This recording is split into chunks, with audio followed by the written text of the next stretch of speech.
So, I guess my first question for you would be, who is Kimberly Nichole? Um, Seattle-born rock ballerina. That's Kimberly Nichole. In short, And is Kimberly your real yes, name? As yes, my opposed to real mother named me Kimberly Nichole. Okay, perfect stage name. Yes. So, how did you, when it comes to your stage performances, and even when you're not on stage, like today, for example, you have a personal style that works best for you. It's very unique. How did you come up with that? I really love like classic pieces. Like I love vintage clothes. So, I'm really inspired by the Harlem Renaissance and the timelessness that the women had and included in their dress. So when I shop, I always have that in mind when I'm picking out things. And then as far as my performance attire goes, I always perform in a signature tutu, a custom-made tutu. So that, of course, came from ballerinas. So, are you a trained ballerina? Oh, people ask me that. No, but one day I may learn point. Okay. But the whole rock ballerina thing came about because Valerie Simpson, Ashford and Simpson, are two of my mentors, big supporters of mine. But when she spoke about me during an interview for Vogue magazine, she said Kimberly Nichole is a rock ballerina, wild and wonderful. So I just ran with that. I just thought that was like the perfect statement, and it really described me. So, is that when the tutu came into play, or did it come out? It was before then. I had 2009. I started doing a collaboration with my best friend's mother-in-law, who is a designer and a seamstress, but she specializes in classical tutus because her son has a ballet company for children. So we kind of collaborated. There was a vintage dress I bought, and I told her I wanted her to kind of embellish it a bit, take things apart, and make it new. So she added in the tutu bar, she added in tulle, and put Swarovski crystals on there, and it was a white, cute dress. One of my favorites. So we've made a total of almost 10 since then. So, yeah. Wow. Yeah. It's incredible to look at on stage. Thank you. It's fun.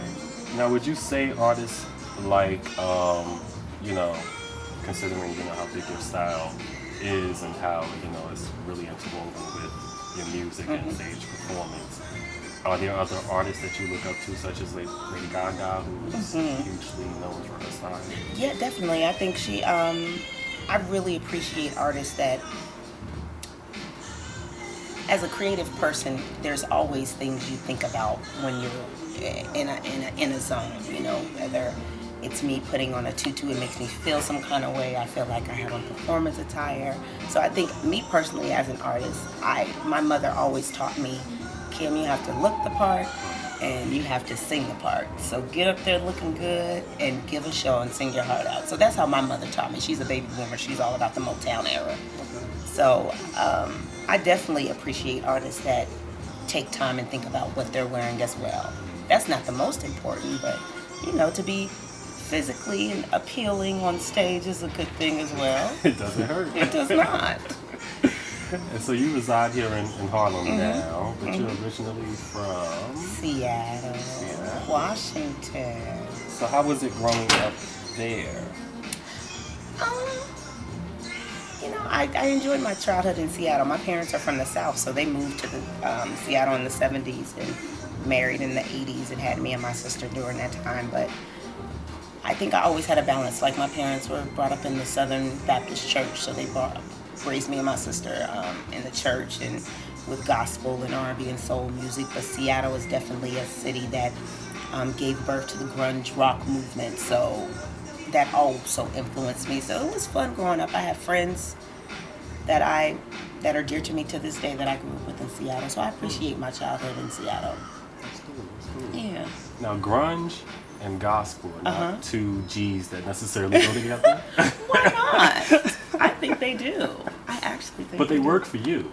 They do. I mean, I think about like rock and roll. Rock and roll was birthed from blues. Blues came out of the church and sharecroppers. So grunge does go with gospel. It's a passionate, moving type of music with a lot of intensity in it. So, I grew up listening to shout music. Loud diamond guitar, drums, and organ chords, and just, all that spiritual hype of the church. And so then you also have a hype that's not like that, but similar, same vibrant passion in rock and roll as well. So I think they're very much similar. Rock came from blues, which came from the church, and all that good stuff. I know my history. All right. Indeed, it is the history of our people. There you go. Look. So your album, was that the debut album, The Yellow Brick Journey? Yes, that's my debut project, My Bundle of Joy. So it's a collaboration between myself and my creative partner, Q Kegler. He produced all the music and I wrote all of the songs except one of them, but it's definitely, we worked on it from 2007 all the way up to around 2009, 2010. So I was we're very proud of the project, and it's something that I hold dear to me. It's my coming out as an artist, and it was self-funded, independently released, all that. Why independent?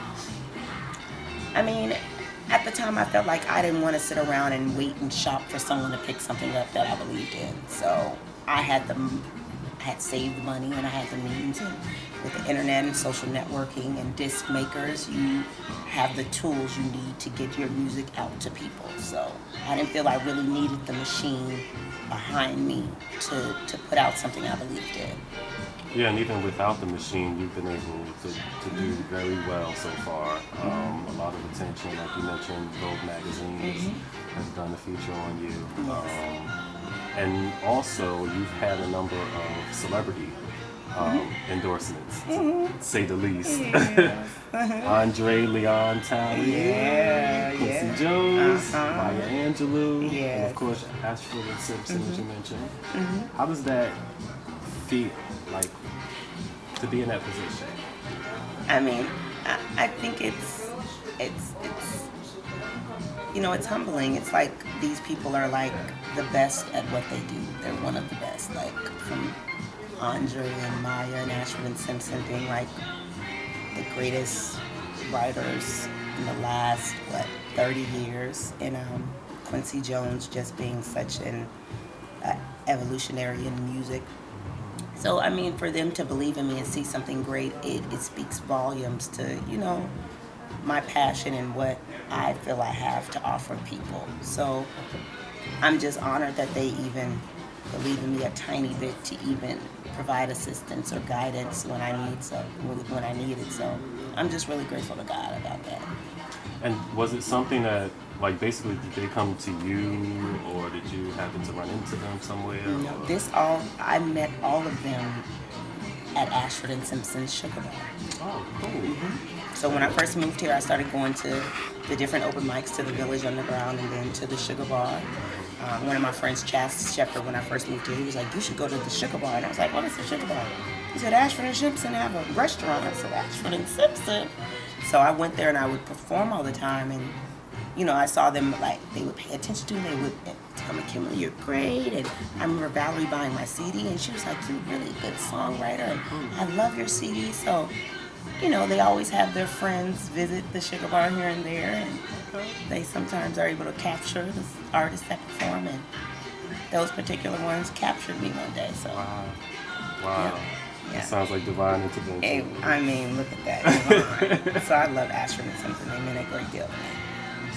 Awesome. And of course, unfortunately, there was a passing. Yes, Nick Ashford. Yeah. Yeah. How did that? It was. I call them my fairy godparents. So it was like me losing a musical father. So he was one of the sweetest men I've ever met, like stylish, and he just had such a great way with words and lyrics and the way he treated people. He was really a great spirit. So that's definitely gonna be missed. And but I'm grateful that I even knew him and that I was able to learn and get something from him, and then I was able to show him my gift as well, and he believed in it. So it was a blessing to have known him. Yeah. Right. Now, what is the Young Soul movement? That is null and void. Okay. When I first started, me and my best friend came up with that, but there is no young soul movement. Yeah, what happened? I mean, we just, I remember us brainstorming and we were thinking of different slogans and what I should coin myself as. And early on, me and my best friend came up with that, but it's kind of trickled away as time has passed. But, I guess at the time what it meant to me was like I was a young artist with the soul of our past musical legends, excuse me. So I wasn't comparing myself to them, but I really at the time could not relate my voice and style to anyone that was current, like mainstream current. So I felt I'm a young lady, but I still have the familiarity you see or hear in the great soul artists of past, which is just, passion and heart in your delivery. So that's what that meant to us. Okay. Well, too bad it's not Yeah, still going. it's not. That's funny. People always ask me that in interviews. I'm like, how do you know about that? Yeah. Google. Exactly.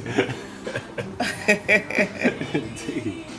So who are some, you've been able to be influenced and touched by, so many large, beyond life type of celebrities and individuals and things like that. Who are some artists and things like that you would like to work with in the future? I would really love to work with CeeLo Green. I can hear that. CeeLo and I think there's a few more, but CeeLo is at the top of my list right now. I can hear that. I would love to work with him, and I would love to work with Slash too. Yes. All on the same record? Or? Definitely. Alright. Why not? And there's many artists that are long gone that I would have loved to work with, but I don't think they're gonna rise from the dead anytime soon. So, Such as? Jimi Hendrix, Kurt Cobain, Jim Morrison, Josephine Baker. Right? Wow. Yes. People like that. Yeah. I like that. Okay. Yes. So kind of digging more into the personal, your more personal background. What was the last album that you bought? Was it Lenny Kravitz, Black and White? America? What is it, Black and White America? Yes.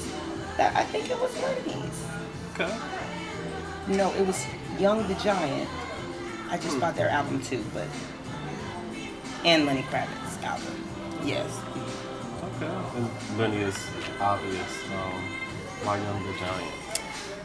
Because I was very impressed with their performance on the MTV Awards. What was that, this year, the 2011 MTV Awards. I was like, who are these guys rocking out? But I could feel like the blues in it. So then I bought their album, and their album to me is a blues album. Yeah, I think that was the only rock act that they had performing that. Yeah. It took people off guard, but I think a lot of people were. They were killing. Like, they were a breath of fresh air, and I enjoyed them. So then I bought their album, and I was like, oh, blues, rock, that's familiar, but I really like them. Yeah, they're great. Is Kimberly Nichole single? Yeah. Yeah, that's right. I'm married to my music. Okay. And is that a permanent thing, or is just? Who knows? I don't know. Yeah. I'm just living. If something falls at my feet, maybe something will come about, but not really focused on that. So when it comes to the music, do you write from personal experience? Or? I do. I write from personal experiences, and sometimes I'm inspired by friends and family around me as well. But all the songs I wrote are always about me usually. What would you say is the most personal one that you? I think my song "Disconnected" is very personal. That's a hard question because every song, as I think about it, it all personally speaks to me, and it's me feeling a piece of Kimberly Nichole at a moment in my journey. So, but Disconnected, it's a song I found that people really relate to, who've been in certain relationships and disconnected themselves from the world when they were in love. So that one is very, very personal to me. A lot of people do that. Yeah, exactly. And then that person is gone and you have no friends. And you have to come back to the world.